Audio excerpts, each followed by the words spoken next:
Boas noites.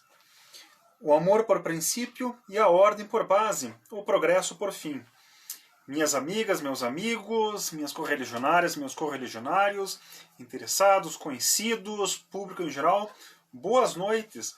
É com muita alegria, com muita satisfação que damos início à 7ª sessão do nosso curso livre de política positiva. A sessão de hoje será dedicada à sociologia estática, na sua parte número 5, em particular a teoria do governo, e de maneira mais particular ainda a teoria do governo do poder temporal. Antes de abordarmos o conteúdo da sessão de hoje, hoje é dia 19 de abril, depois de amanhã será dia 21 de abril, então temos que fazer duas referências, Temos que nos lembrar de duas efemérides importantíssimas. A primeira, hoje é dia 19 de abril, é dia do índio, não é? Aqui no Brasil. Nessa data nós temos que nos lembrar de duas coisas. A primeira é do dia do índio mesmo, se lembrarmos, um dos elementos fundadores etnicamente, culturalmente, socialmente da sociedade brasileira. Não é uma sociedade profundamente miscigenada, não é uma sociedade que valoriza a miscigenação, não é? E os índios, por mais não, eles sofreram muito, mas a contribuição indígena para a sociedade brasileira é enorme e permanece hoje ainda, São responsáveis pela preservação de muitos dos nossos recursos naturais, não é? Então, felicidades, parabéns, nesta bela data, Dia do Índio. Juntamente com a celebração do Dia do Índio, nós temos que nos lembrar do nosso grande Marechal Cândido Rondon, o Marechal da Paz, não é? Rondon era positivista ortodoxo, membro da Igreja Positivista do Brasil, membro do Clube Positivista lá no Rio de Janeiro, e como todos sabem, Rondon foi um dos grandes indigenistas do país. Não é? Só o grande lema dele é morrer se for preciso, matar nunca, dá a dimensão, essa frase dá a dimensão do seu caráter, da sua generosidade, e enfim, que era o lema que inspirava e guiava toda a sua ação como militar, como sertanista e como indigenista. Além dessa frase, nós temos, além de inúmeras outras coisas, o Rondon elaborou seu credo, é um textinho dá uma página, ele apresenta ali os seus ideais, os seus valores, é completamente positivista do início ao fim, e é de uma beleza, é de uma poesia ímpar. Não é? Todos aqueles que puderem ler, ouvir, refletir sobre o credo de Rondon, leiam, reflitam, pensem, é realmente bonito e é inspirador. Isso para o dia 19 de abril. Hoje, para o dia 21 de abril, nós comemoramos o dia de Tiradentes. A data do 21 de abril integra, inclusive, a comemoração, o rol de comemorações oficiais da Igreja Positivista do Brasil. Tiradentes, o proto-mártir da independência brasileira, grande símbolo da independência do país, não é? Que durante o Brasil colonial, no final do século XVIII, acompanhando as mudanças profundas que aconteciam na Europa, já era a Revolução Francesa, que aconteciam aqui nas Américas com a independência dos Estados Unidos, Tiradentes participou daquela conjuração no estado de Minas Gerais, procurando ao mesmo tempo a independência nacional e a republicanização do país. Foi traído, não é? Acabou tornando-se o grande símbolo desse movimento. Tiradentes é uma figura para ser lembrada, rememorada, venerada. Além da importância histórica de Tiradentes, é necessário lembrar um outro fato que os historiadores não citam. quem recuperou, reafirmou a importância histórica de Tiradentes desde o Império Brasileiro, fomos nós, os positivistas, em particular Miguel Lemos e Teixeira Mendes, desde o início da década de 1880. Bem, Tiradentes era pela independência nacional, pela república. Era uma figura ingrata para o império, para uma monarquia descendente da antiga potência, da antiga metrópole portuguesa. Fomos nós, positivistas, que recuperamos a figura de Tiradentes, não é? Com todas as limitações que ele tinha, mas com todos os seus belos atributos morais, cívicos. Então, grande felicidade, é uma grande data, o 21 de abril. E felizmente é um feriado nacional, um dos poucos feriados nacionais de caráter cívico que ainda temos no nosso país, não é? Só para citar, né, só para terminar esta rememoração, a República Brasileira foi proclamada no final do ano de 1889, não é? No início do ano seguinte, em 14 de janeiro de 1890, foi proclamado o decreto com os feriados cívicos nacionais, todos eles baseados nas sugestões dos positivistas, com uma exceção, não é? O dia 2 de novembro, dia de finados.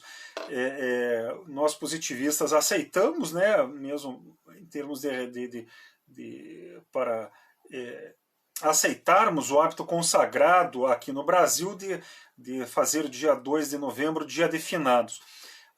O dia de finados dos positivistas é o último dia do ano, 31 de dezembro, né, ou 30 de dezembro nos anos bissextos. Bem, feita essa rememoração, não é? Passemos então à sessão de hoje, ao tema da sessão de hoje. Aliás, a minha querida amiga Sandra dá boa noite, muito boa noite, Sandra e Hernani, né? O marido da Sandra, né? E a Vaida, né? Também dá boa noite. Boa noite, Vaida. Passando então diretamente aqui à teoria do governo, não é? No sistema de política positiva e no catecismo positivista e nas outras obras de Augusto Comte, no apelo aos conservadores, né, que também tem um caráter diretamente político, Augusto Comte observa que a estática social, não é, aquelas instituições fundamentais de toda a sociedade, a estática social sofre profundas perturbações nesta nossa época de crise revolucionária. Ele escrevia isso na década de 1850, faz 170 anos. A crise revolucionária tinha começado com a Revolução Francesa, institucionalmente, mas essa fase de crise, na verdade, começa lá no século XIV, século XV. Então, é uma crise que vem se avolumando, se aumentando, se intensificando cada vez mais. É uma crise que explode com a Revolução Francesa, atravessa o século XIX, atravessa o século XX, e hoje, estamos falando em 2022, a crise revolucionária permanece.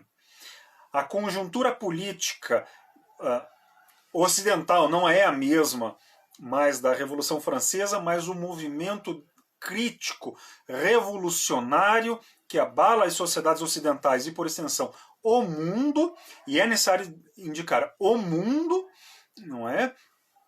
Essa crise permanece até hoje e, infelizmente, vai durar ainda muito tempo, até onde a gente pode perceber. Há inúmeros grupos que fazem questão, têm orgulho de manter esse movimento crítico, revolucionário, de instabilidade, não é? Na medida do possível, nós positivistas trabalhamos para terminar esse período de crise, né, de crítica, de revolução, né? Procuramos normalizar as relações sociais, as relações políticas, a maneira de entender a realidade. Este é o nosso esforço, né? enfim, antes que taxem essa minha afirmação de conservadora, de retrógrada, de reacionária, basta assistir, por exemplo, aqui as aulas anteriores do nosso curso, as aulas posteriores, ou então lerem e ouvirem, né, todas as manifestações de qualquer positivista ortodoxo, pelo menos, né? Não somos retrógrados, não somos reacionários. Não é? E o título de conservador é muito de má fé a nosso respeito. Enfim, esses comentários que eu fiz foram um pouco de digressão, mas na verdade eles são importantes para enfatizar a importância das nossas discussões. E como a discussão de hoje é sobre a teoria do governo, do poder temporal, essa reflexão sobre a crise revolucionária, essa grande época de transição, essas observações são importantes e ficam muito evidentes na discussão agora sobre o governo. Bem, quando Augusto Comte tratou da família, o caráter crítico, né, das reflexões sobre a família ficou evidente. O caráter crítico sobre a propriedade ficou evidente, mas no caso do governo isso fica muito claro. Né? Basicamente a gente pensa em problemas políticos, né, de governo, de Estado, quando a gente fala em crise, enfim, em revolução. Desde já, eu quero eu vou antecipar um pouco aqui a minha exposição, mas desde já eu quero fazer uma distinção. Vocês vão ver aqui que a minha exposição, vários elementos que eu vou comentar, eles são imediatamente seguidos por outras reflexões. E algumas reflexões que eu farei lá na frente têm vinculação imediata com questões que eu falei um pouco antes, né? É uma discussão muito cerrada e muito casadinha, né? Por isso eu vou antecipar um pouco aqui a discussão só para limpar o terreno, não é? Augusto Comte separa o poder temporal, que é o Estado, das pátrias. A teoria do poder temporal se refere à teoria dos fundamentos e da organização do poder, seria a teoria do Estado. A teoria do poder temporal se refere muito àquilo que eu falei nas duas últimas sessões sobre a polity, sobre a estrutura geral da sociedade, com seus valores, sua cultura política, suas grandes metas, né, com os dilemas e as divisões e as aspirações que mobilizam as energias da sociedade. E isso é a teoria do poder temporal. A teoria das pátrias, ou das mátrias, referentes às mães, as mulheres, a teoria das mátrias, que nós vamos abordar em outras sessões no curso daqui a algumas semanas.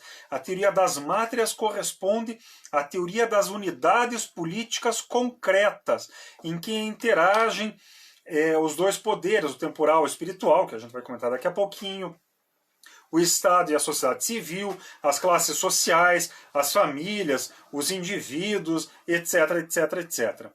Então, a teoria do poder temporal é mais abstrata e a teoria das pátrias ou das mátrias é mais concreta. Nesta sessão, nós vamos tratar da teoria do poder temporal, do aspecto mais abstrato. E tem que ser mais abstrato porque a teoria, nós estamos ainda no âmbito da sociologia estática. Bem, quando nós tratamos da teoria do governo, né, o princípio fundamental é o seguinte: não existe sociedade sem governo. Existe sociedade, existe governo. Existe uma organização humana qualquer, existe um corpo diretor, existe um grupo de indivíduos ou um indivíduo que exerce a direção. Sempre. Bem, assim como não existe sociedade sem governo, não existe governo sem sociedade. É aquele negócio, né? Para ter chefe tem que ter alguém que seja coordenado, seja dirigido, né? Um chefe sem alguém que esteja subordinado a ele não é chefe, não é? isso parece banal, mas não é. Isso indica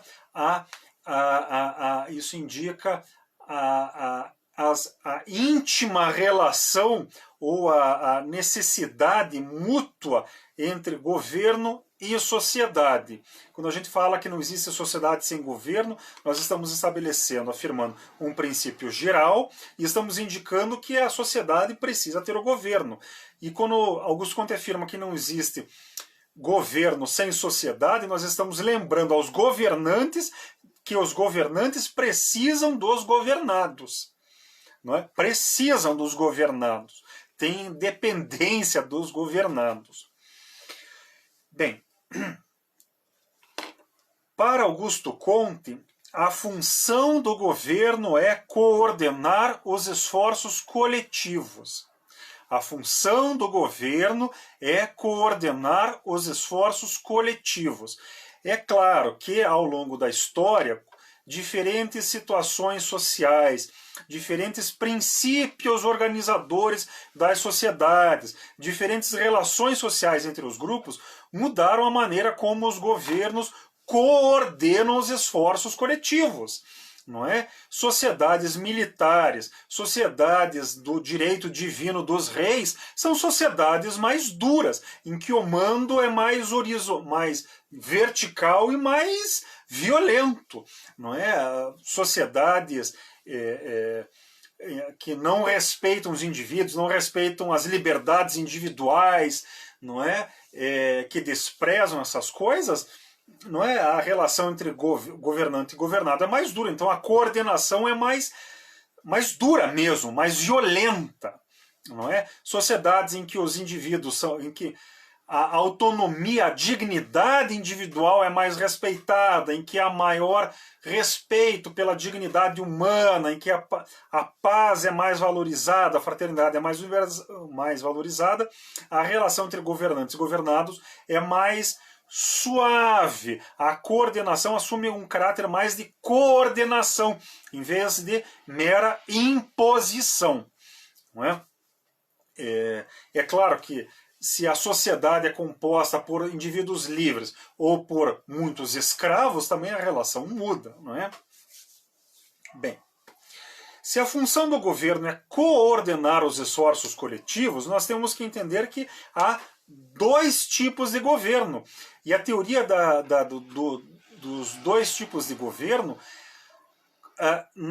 nos últimos 200 anos, basicamente é devido a Augusto Comte. Nos últimos 200 anos, né, na modernidade, na sociologia moderna, como muitos gostam de dizer, não há teoria do governo que considere essa ampliação, essa amplitude afirmada por Augusto Comte.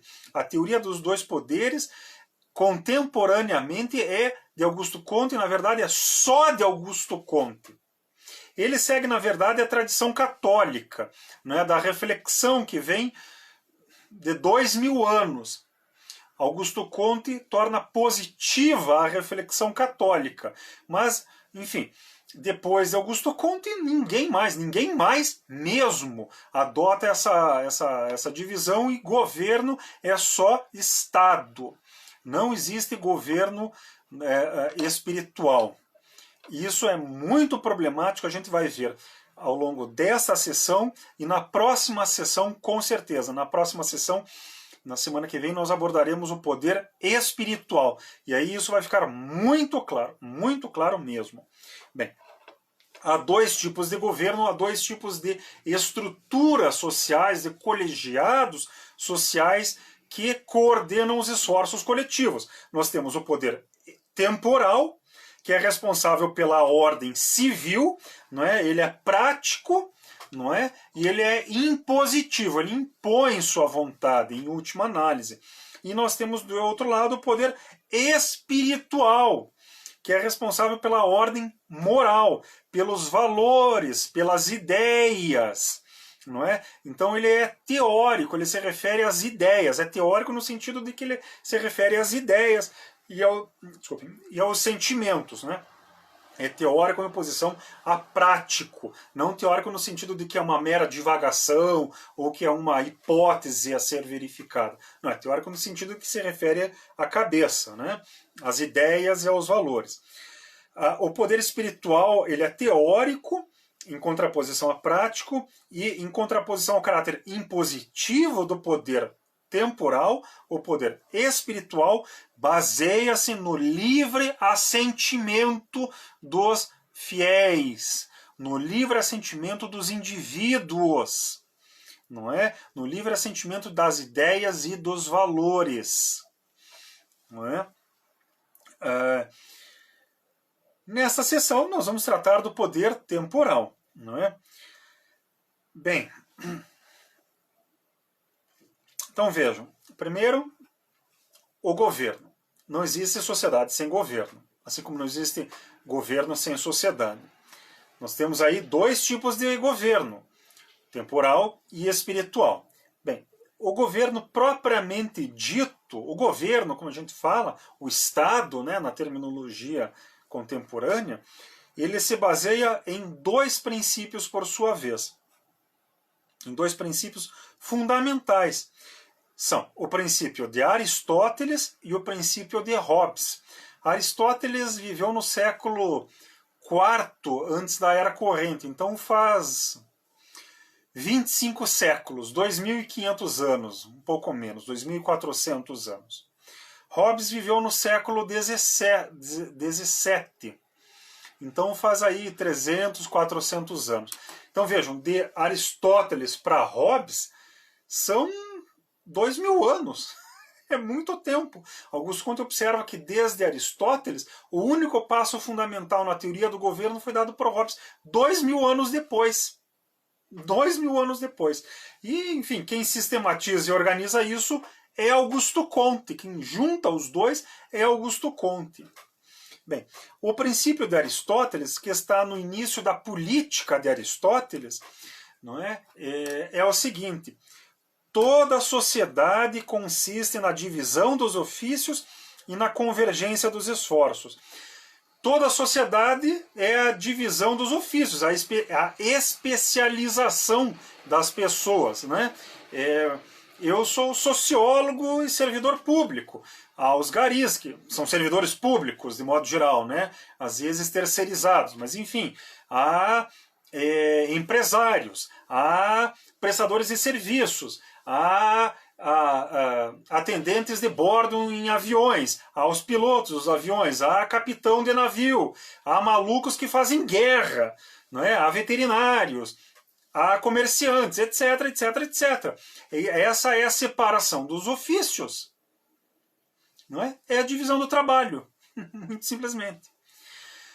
Mas, e esse mas é fundamental para nós, assim como há a separação dos ofícios, é necessário haver a convergência dos esforços. Isso é central e tem implicações morais e políticas fundamentais. A separação dos ofícios corresponde às necessidades sociais, né, a prestação de serviços variados, de serviços de produção de bens, não é? Ao mesmo tempo, a divisão dos ofícios, a separação dos ofícios corresponde à satisfação numa sociedade livre, bem entendido, né? Corresponde à satisfação dos anseios pessoais, mais ou menos, né? Corresponde a essa divisão, não é?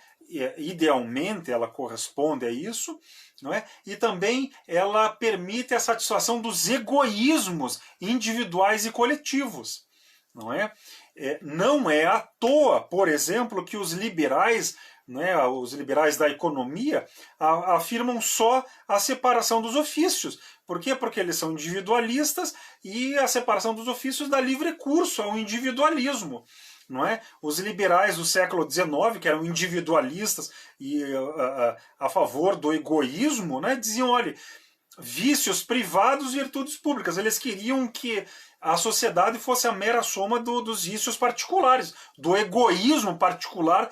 Milagrosamente, de algum jeito estranho, né, surgiria um benefício coletivo. Bem, o governo é o responsável pela convergência dos esforços, para que o governo é o responsável por limitar o egoísmo individual e é o responsável também pela orientação dos egoísmos individuais e coletivos, das classes, das castas, das famílias, dos grupos variados e assim por diante. Não é? O governo dá a visão de conjunto e orienta a ação da sociedade. Os faraós lá no Antigo Egito, eles orientavam a ação da sociedade. A gente pensa nas pirâmides, que eram construções gigantescas que demoravam 20 anos para serem construídas. Né? 20 anos orientando claramente a ação dos indivíduos. Não é? Claramente. Na Roma Antiga, os grandes generais orientavam a ação coletiva. Para quê? Para a guerra de conquista, não é? E assim por diante. Atualmente, né, depois que o comunismo acabou, depois de 89 e 91, os governos, criou-se um certo consenso internacional de que nós temos que ter governos que permitam a iniciativa privada, mas que tenham ali uma orientação em que os governos estimulem a economia, desenvolvam ambientes de negócios saudáveis, impeçam os desvios econômicos e assim por diante. Na verdade não foi bem assim. Na década de 90 houve uma desregulação geral da economia e o fim das limitações para a especulação financeira internacional. Não é? Isso ficou muito claro no governo do Bill Clinton, não é? Nos Estados Unidos. A reorientação social dos governos ficou clara a partir da crise de 2008, né? Então nos últimos 14 anos. Né? Mas enfim, o que eu quero enfatizar então é que a atuação do governo, a necessidade do governo é dada pelo princípio de Aristóteles na parte em que afirma que a sociedade tem que ter a convergência dos esforços, é a coordenação coletiva. Bem, esse é o princípio de Aristóteles. E ele diz quase exatamente isso que eu falei no início da política, quase exatamente isso. Durante muitos anos eu ouvi a observação de que Aristóteles não teria dito isso. Na verdade ele disse, não é? Está ali no início da política mesmo, né? Basta procurar. O princípio de Hobbes, por outro lado, corresponde à afirmação simples e brutal, e isso é a formulação de Augusto Comte, né? Mas enfim, é a afirmação simples e brutal de que o fundamento do poder do Estado, do governo, é a força. Em última análise, o Estado impõe pela força as suas decisões. Em última análise, o governo atua impondo as suas decisões. Então é aquele negócio. Ele de preferência convence, de preferência ele argumenta, ele se baseia sempre na opinião pública, por mais que não queira, ele tem que prestar satisfações à opinião pública e assim por diante. Mas em última análise, o governo vai impor as suas decisões. Impor significa usar a violência física.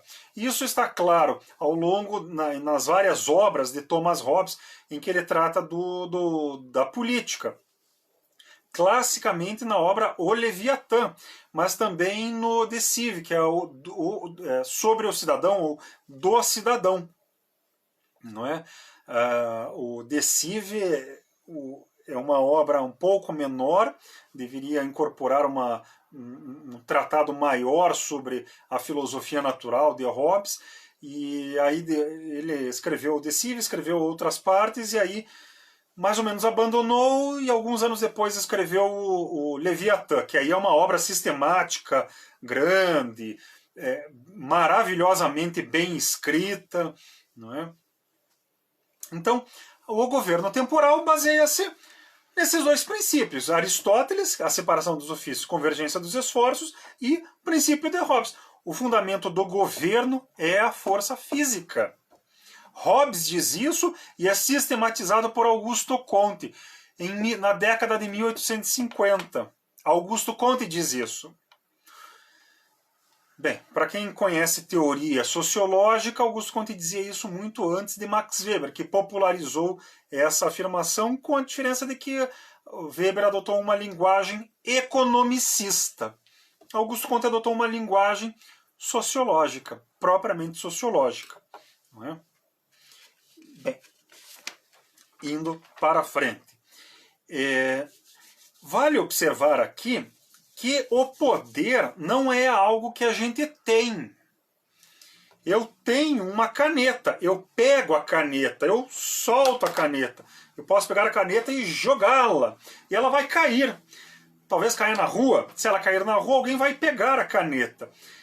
Bem, o poder não é que nem a caneta que eu posso jogar pela janela e pegar na rua. Eu jogo na janela, eu jogo fora, o poder vai lá, alguém pega o poder. O poder são relações sociais exercidas entre os grupos. São relações sociais estabelecidas pela estrutura da sociedade, relações sociais mantidas entre os grupos, baseadas na estrutura da sociedade. Então, o poder não é algo que se pega, então é sempre uma relação social. Algumas leituras um pouco mais grosseiras de Hobbes sugerem que o poder é algo que você pega, que é uma realidade física. Não é, é uma relação social. Isso é importante porque se fala muito hoje em dia em empoderamento, dar poder aos grupos. Em grande medida isso é importante, em grande medida isso é correto. Mas essa afirmação do empoderamento sugere que o poder é algo que pega, que se pega. Não, não se pega. É uma relação. E se é uma relação de poder em que é algo que eu imponho a minha vontade sobre os outros, o empoderamento dos grupos são vontades que se impõem sobre os outros. Bem, quem exerce o poder sobre quem? Né? E isso é algo problemático, né? Nas discussões contemporâneas do poder. Bem, não vamos abordar aqui outros tópicos de política contemporânea, senão a gente sai demais do assunto desta sessão. Bem, outra observação que Augusto Comte faz, na verdade ele faz logo no início do capítulo sobre o poder temporal. Toda a sociedade, nós temos isto nas sessões anteriores, toda a sociedade é composta por indivíduos, por famílias, por classes sociais, pelas igrejas, pelas associações, por sindicatos, por clubes, etc, etc, etc. Mas no meio desse conjunto de relações sociais, não é? Quem estrutura a sociedade, quem organiza a sociedade é o poder temporal. O poder temporal é quem organiza a sociedade, quem organiza, quem impõe uma organização, quem impõe ordem na sociedade. E põe ordem aqui não é no sentido de ser autoritário, é quem organiza, quem regula as relações sociais, é quem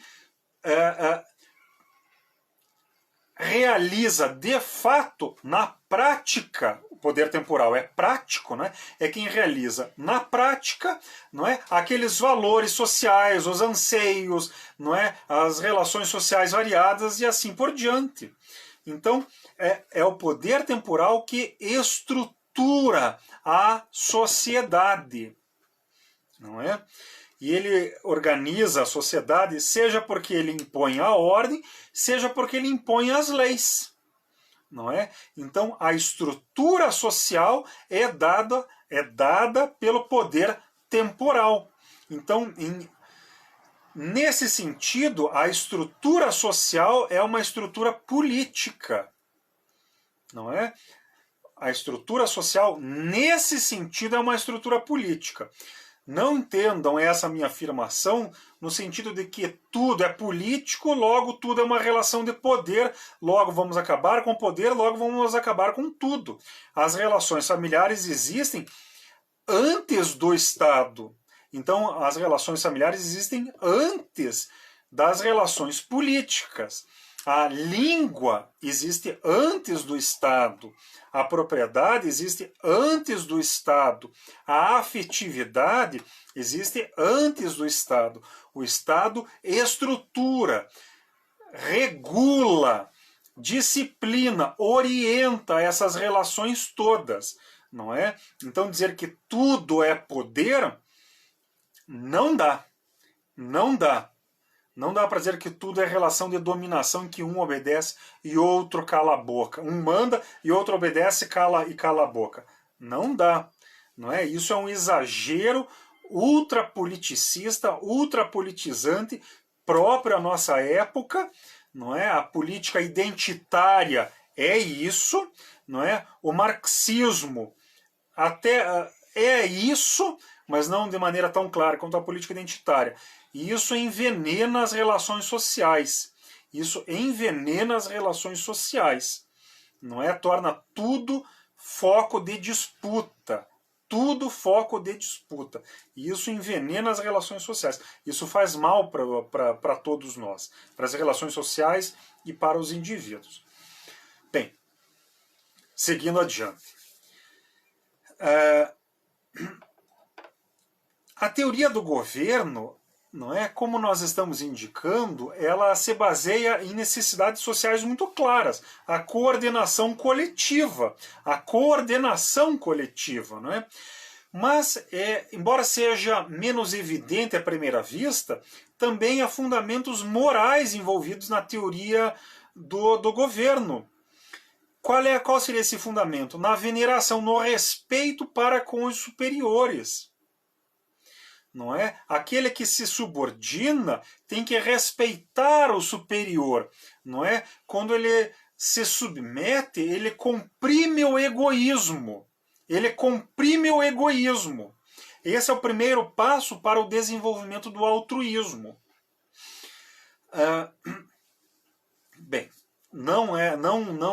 é muito difícil tratar dessas questões sem fazer referências às discussões contemporâneas. Então vamos lá.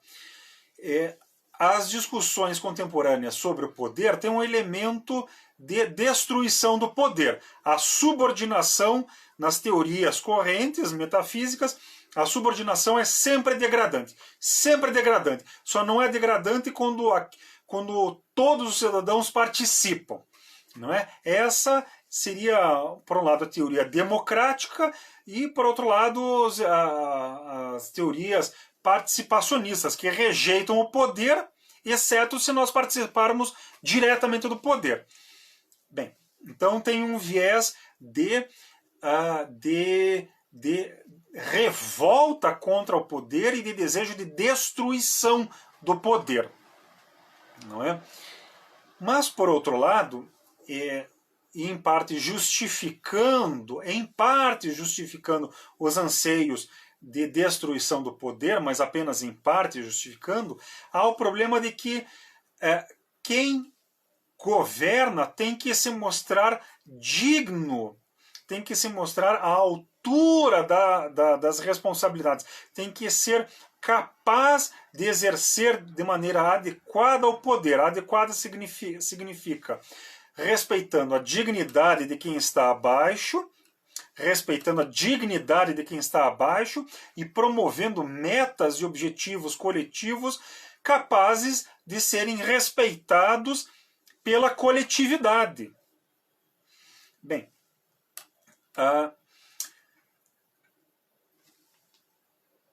o poder, né, o poder temporal, a teoria do poder, então, do poder temporal do governo, ela sugere imediatamente a veneração. Quem está abaixo, e a maioria absoluta dos indivíduos está abaixo, né? Há poucos que mandam e muitos que obedecem. Esses muitos que obedecem tem que fazer a veneração. E a veneração é o respeito para com os superiores e já é a compressão direta do egoísmo, que é o primeiro passo para o altruísmo. Inversamente, quem está em cima, quem está no poder, tem que desenvolver a bondade, é o apego à veneração e a bondade. O apego é entre iguais, a veneração de quem está embaixo para quem está em cima e a bondade é de quem está em cima para quem está embaixo. O problema, com frequência, é que a falta de bondade, a falta de respeito da dignidade de quem está em cima para quem está embaixo, suscita o rompimento das relações de veneração de quem está embaixo para quem está em cima. É um problema permanente que as teorias políticas e morais críticas transformam uma situação que deveria ser excepcional numa situação permanente.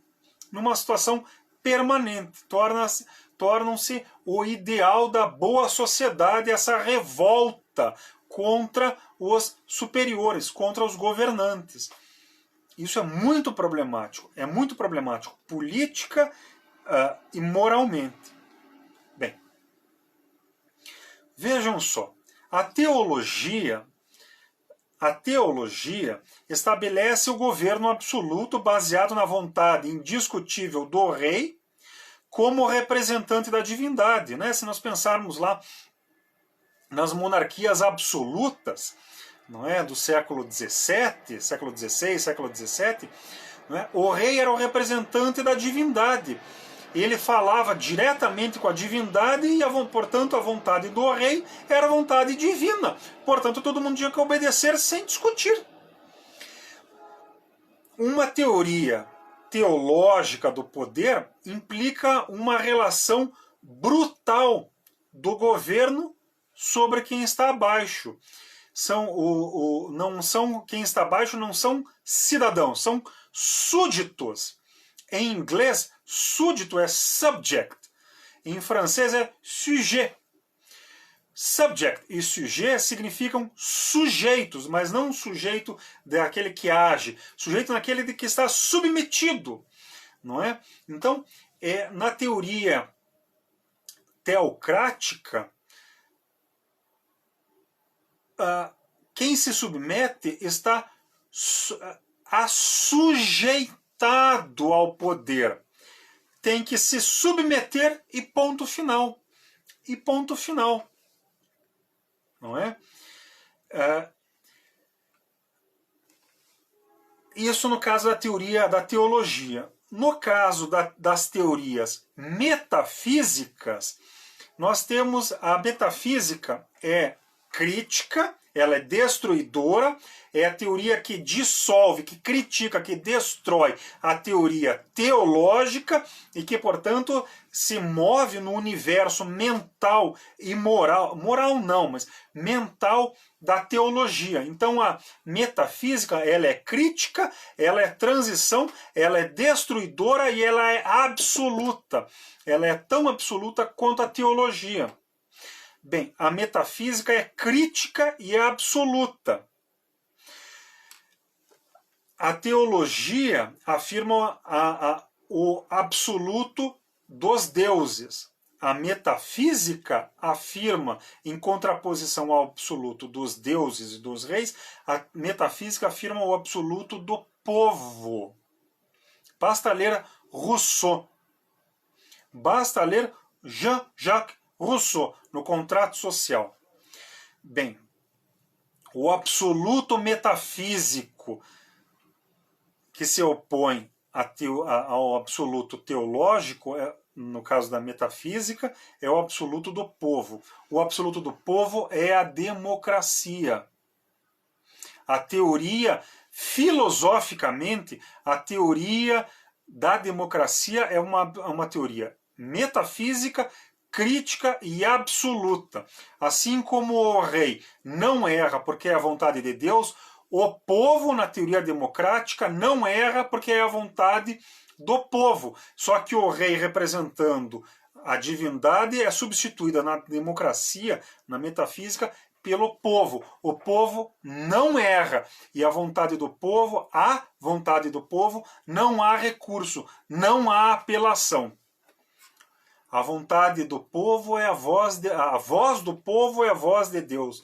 Vox populi, vox Dei. É isso?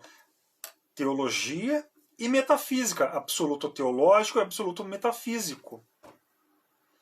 O positivismo critica duramente a democracia, filosoficamente. Hoje em dia, depois de 1945, depois da Segunda Guerra Mundial, como os Estados Unidos foram os grandes vencedores da Segunda Guerra Mundial, a democracia tornou-se o regime universal. Bem, a democracia tem elementos de liberalismo e de republicanismo. A análise filosófica da palavra democracia, da inspiração moral e intelectual da democracia foi posta de lado. A democracia que se discute hoje em dia, sei lá, 70% dela não é mais de Rousseau. Basta ler em qualquer manual de ciência política. Isso com muita clareza, largamente não é mais a teoria russoniana. Então nós temos uma palavra que é empregada para se referir, hoje em dia, a organizações sociais e políticas, mas é a mesma palavra que se refere a uma inspiração filosófica que não é mais aceita. Isso gera uma confusão danada. É por isso que Augusto Comte afirma, assim como nós temos que ultrapassar a teocracia, nós temos que ultrapassar a democracia. Assim como nós ultrapassamos a teologia e a metafísica, nós temos que chegar à positividade. O regime político próprio à positividade é o regime da sociedade, da sociologia. É o regime da sociocracia. Regime, como eu tenho falado em várias sessões, de liberdades, da dignidade humana, do respeito aos indivíduos, do respeito às liberdades individuais, não é? Do respeito ao bem comum, etc, etc, etc, etc. É por isso que nós, positivistas, não falamos em democracia, exceto para evitar digressões enormes, né? Nós falamos em república, nós falamos em sociocracia. Esse é o nosso ideal. Aliás, esse deveria ser o ideal de todos. Por quê? Porque o governo, a estrutura social que afirma o bem comum, o respeito às liberdades individuais e coletivas, que afirma as garantias individuais, a paz universal, a fraternidade e a possibilidade de crítica, de reflexão autônoma, esse regime não é o regime democrático. A democracia, como era proposta por Rousseau, era o regime do absoluto. A democracia não erra. Quem erra, cala a boca, ou vai preso, ou vai para o exílio. A possibilidade de autonomia, de dissensão, de discussão, de liberdade de exposição, de discussão, de associação, é próprio à sociocracia, à república. Bem, seguindo adiante.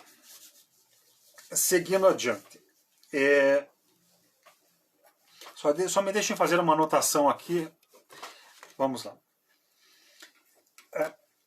Como eu estou comentando aqui, os problemas vinculados ao governo têm a ver, então, com a revolta contra a subordinação. Augusto Comte observa que as grandes revoluções dos últimos muitos séculos, as grandes revoluções não começaram, por exemplo, com a Revolução Americana contra a Inglaterra. Na verdade, começou com a revolta dos Países Baixos contra o domínio espanhol no século XVI. Não é? Foi a Guerra de 80 anos de independência nacional dos Países Baixos, que a gente chama popularmente de Holanda. não é? Mas as revoluções, de modo geral, elas se baseiam na revolta, no orgulho, não é? Na incapacidade de conter o orgulho. Há muitos momentos em que isso se justifica. Evidentemente, quando a dignidade humana não é respeitada. Por exemplo, citamos agora Tiradentes, né, o nosso grande Tiradentes aqui no Brasil. A dignidade nacional, a dignidade da colônia brasileira não era respeitada pela metrópole portuguesa e não era respeitada nem pelo governo absolutista, não é, dos Bourbons e Bragança, né, do governo teocrático português, nem pelo regime metafísico parlamentarista que assumiu o poder em 1820 lá em Lisboa. Não é? Então, a dignidade nacional não foi respeitada nem pela monarquia, nem pelo parlamentarismo. Não é? É por isso que a autonomia, a independência nacional ocorreu em 1822. Neste ano nós comemoramos gloriosamente o bicentenário da independência brasileira. E essa independência brasileira ocorreu porque, não é, sistematicamente a nossa dignidade nacional estava sendo desrespeitada pela metrópole portuguesa. E, de novo, desrespeitada fosse antes pelo governo absolutista, não é, de Dom João VI, fosse em seguida pelas cortes portuguesas reunidas em Lisboa num governo parlamentarista. Então o parlamentarismo não foi garantia de liberdade para o Brasil, não. Como gostam de dizer os parlamentaristas, os mistificadores parlamentaristas aqui no Brasil e em todas as partes, né? Bem, como eu comentei, a teologia afirma, dá ordens indiscutíveis, é a vontade de Deus se afirmando. É a vontade de Deus se afirmando. A teologia conduz o absoluto filosófico da teologia e da metafísica, conduz ao absolutismo político da teocracia, da monarquia absoluta e da democracia. Da democracia no sentido rossoniano, para evitarmos ambiguidades aqui, né? Não é? Então, o absoluto teológico metafísico, em termos filosóficos, conduz ao absolutismo político. Em outras palavras, as tiranias políticas que as tiranias políticas que se baseiam na impossibilidade de discussão, de argumentação, de convencimento, são sempre baseadas em concepções absolutas. Isso inclusive no século XX.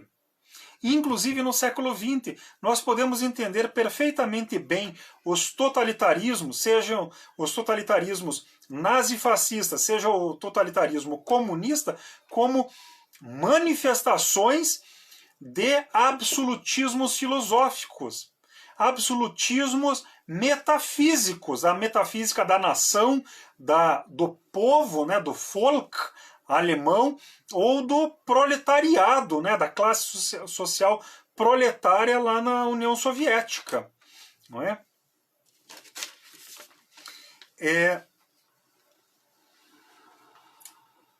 Se as tiranias se desenvolvem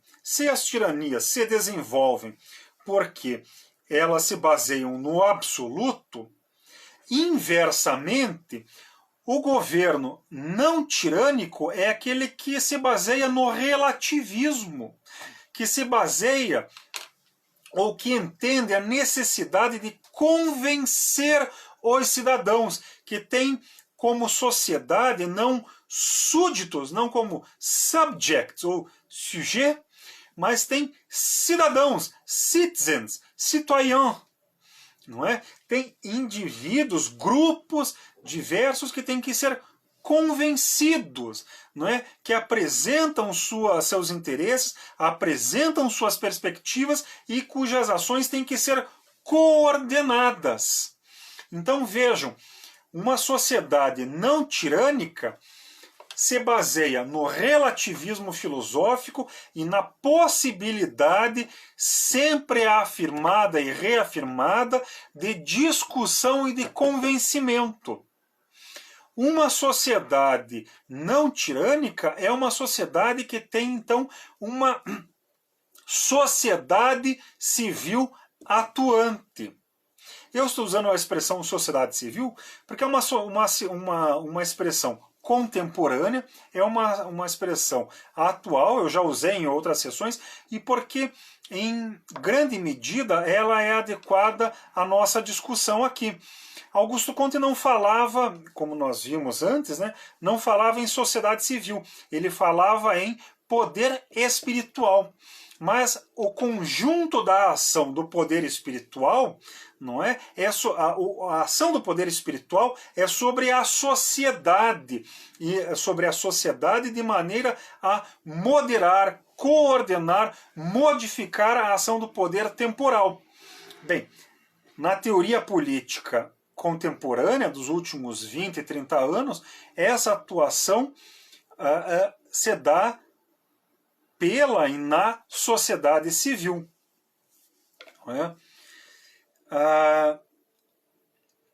Uma sociedade não tirânica é uma sociedade que se organiza, que se pauta pelo relativismo, e é uma sociedade que rejeita.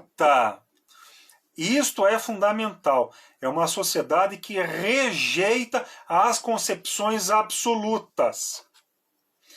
Bem, rejeitar as concepções absolutas na política conduz inevitavelmente, não há dúvida, a enfraquecer as concepções absolutas em filosofia, o que significa enfraquecer as concepções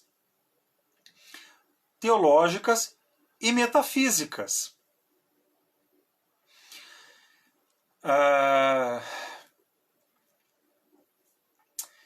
É claro que se nós vivemos numa época de crise, de discussão, não é, de enfrentamento, as concepções absolutas de crítica às concepções metafísicas continuam valendo, não é? Então, a tirania numa tal sociedade está sempre à espreita. Está sempre à espreita. O absoluto do povo pode sempre ressurgir. O povo, afirmar o povo, não é garantia de liberdades.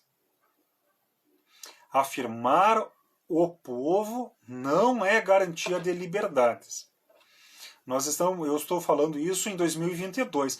E isso é válido nos últimos 10 ou 15 anos. Essa minha afirmação encontrou inúmeras comprovações empíricas nos Estados Unidos, no Brasil, no leste europeu e em inúmeras outras partes do mundo. Isso é muito problemático, não é? Para nós não termos sociedades tirânicas, ou para nós termos uma sociedade não tirânica, resolutamente não tirânica, nós temos que entender, nós temos que abraçar, nós temos que aplicar o relativismo, nós temos que rejeitar o absolutismo. Não há escapatória. E o absolutismo filosófico não é só o absolutismo teológico, é o absolutismo metafísico. De novo, as tiranias contemporâneas das democracias iliberais que se tem desenvolvido nos últimos 10 ou 15 anos no Ocidente, de cima a baixo, de leste a oeste, essas democracias iliberais são democracias porque elas se baseiam ainda no absoluto metafísico. Nós temos que rejeitar o absoluto metafísico. Enquanto isso não acontecer, enquanto nós não abraçarmos de verdade o relativismo, a positividade, para não falar o positivismo, mas quando não abraçarmos de verdade a positividade, o relativismo, nós não estaremos definitivamente livres das tiranias. Não estaremos. Bem, como eu comentei, não é? O problema das relações dos governos, então, entre governantes e governados, é duplo, não é? Os governantes têm que entender que os cidadãos são cidadãos, não são nem súditos, né? Subjects, nem são escravos. E, inversamente, os cidadãos têm que respeitar os governantes. Não é? É claro que os governantes têm que se mostrar dignos, mas, por outro lado, os hábitos de rebelião, de revolta contra os governantes, a gente tem que deixar de lado. Não é? É por isso que Augusto Comte era contra a noção de oposição sistemática, de que todo governo tem que ter sempre uma oposição. Isso é afirmar como perene uma solução temporária e excepcional. Há governos que têm que enfrentar oposição e aos quais nós temos que fazer oposição em nome da liberdade, da fraternidade, do pacifismo, da dignidade humana, do respeito às liberdades, à privacidade, etc, etc, etc, etc. Mas são situações excepcionais. E por mais que elas perdurem, elas têm que ser entendidas de maneira excepcional. A ideia de que sempre se deve fazer oposição, isso é afirmar a revolta sistemática. Isso não dá. Não é? Então vamos lá. O mais difícil é que os governantes respeitem os governados. Não é? É um problema difícil. Para isso existe a opinião pública, para isso existe o poder espiritual. Mas, inversamente, os governados têm que respeitar os governantes. Pelo menos como princípio geral. Não é? Como princípio geral. As exceções são exceções. As exceções são excepcionais. Não é? Bem, a limitação do governo, dos governos, então, é dada para Augusto Comte pela opinião pública. É a opinião pública coordenada, estimulada, desenvolvida pelo poder espiritual. É a opinião pública, então, que limita, coordena, legitima o poder espiritual, o poder temporal. Não é? É claro que para haver uma opinião pública nós temos que ter minimamente as liberdades individuais, liberdade de consciência, liberdade de expressão e liberdade de associação, não é? Bem, o nosso querido amigo e correligionário Jorge Volney dá boa noite, meu especial confrade. Boa noite, Jorge. Que bom que está conosco hoje aqui. Meus queridos amigos, minhas queridas amigas, já passamos um pouco das 8 horas. Eu teria ainda mais 1 ou 2 tópicos, mas são alguns tópicos que eu demoraria muitos minutos, mais uns 20 minutos pelo menos. São tópicos sensíveis que exigem uma série de explicações especiais e específicas. Então não vou entrar nessas discussões. Eu vou, então, abordar esses temas na próxima sessão, que vai acontecer na semana que vem, e aí na semana que vem eu vou abordar essas questões, concluir a teoria do poder temporal e entrar imediatamente na teoria do poder espiritual. E vocês vão ver que a continuidade entre as duas teorias é muito clara. Não é? Não dá para falar no âmbito do positivismo de poder temporal sem se referir o tempo todo ao poder espiritual. E a teoria do poder espiritual é a teoria mais importante no positivismo. É a teoria para o positivismo, em certo sentido. Nosso querido amigo Jorge diz boa noite, eu acho que se despedindo. Bem, se despedir, agradeço a participação e lamento que já tenha ido. Mas, enfim, foi bom enquanto esteve conosco, né? Esteja sempre que possível aqui conosco. Na semana que vem, por motivos pessoais, eu não poderei fazer ao vivo a nossa exposição. Não é? Haverá a sessão de número 8 na semana que vem, não é? Será dia 26, terça-feira, a partir das 19 horas. Mas não será ao vivo. Eu gravarei nos próximos dias essa nova sessão e a partir das 19 horas do dia 26 ela estará disponível no canal Apostolado Positivista. Não é?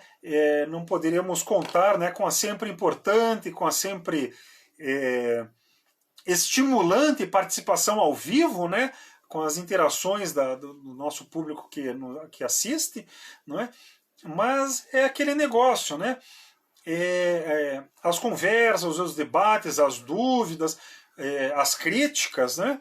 Sempre são possíveis depois, e como são apresentações gravadas, elas estarão disponíveis enquanto existir ser humano na face do planeta Terra, né? Então, enquanto for possível a mim, aos demais positivistas, estaremos sempre à disposição para conversar, trocar as ideias e assim por diante.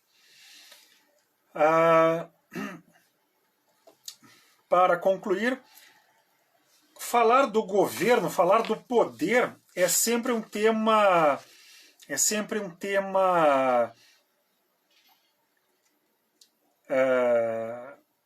estimulante, não é? É sempre um tema que estimula as paixões, que desperta as paixões. É muito difícil não ser assim. É por isso que eu fiz muitas digressões, né? Fiz muitos comentários secundários e assim por diante. Mesmo que eu quisesse, não seria possível. Não seria possível porque na minha exposição eu tenho que apresentar, eu tenho que indicar a importância, as consequências de cada um dos comentários que eu fiz. E a importância disso é dada pela exemplificação, pela aplicação em questões atuais. Não é? Então, nessa exposição em particular, eu procurei o tempo inteiro mostrar a teoria e a aplicação prática, né, ou a interpretação, né, dessas questões. Então não seria muito difícil, eu acho que seria até um pouco empobrecedor não fazer essas referências à política atual. Eu não fiz todas as referências que eu queria, porque senão a gente daria muita volta e aí ficaria um pouco difícil. Enfim, eu espero que tenham gostado, que tenha sido interessante e que tenha sido útil. Na semana que vem, então, concluiremos aqui a exposição sobre o poder temporal e imediatamente abordaremos a teoria do poder espiritual. Espero que tenham gostado e desejo a todos e a todas, né, uma boa noite. Então, o amor por princípio e a ordem por base, o progresso por fim.